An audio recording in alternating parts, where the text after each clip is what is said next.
Hi guys, this is Bell Channel 2018 and welcome back to my vlog.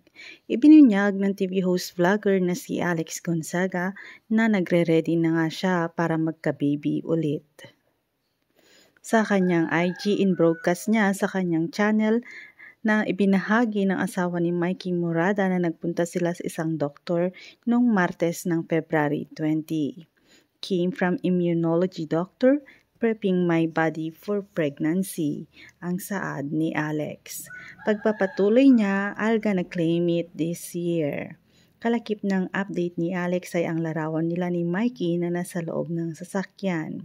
Ayon sa WebMD, isang medical website, ang immunology doctor ay ang gumagamot o tumitingin sa mga sakit na nagmula sa mga problema sa immune system.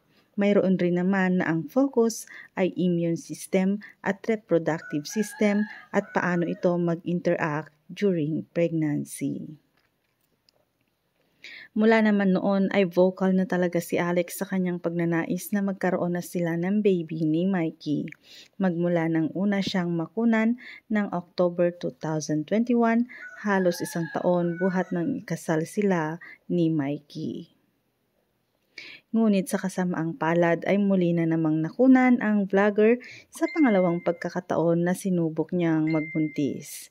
Ito ay inilahad niya mismo sa kanyang YT channel ng kanyang kapatid na si Tony Gonzaga.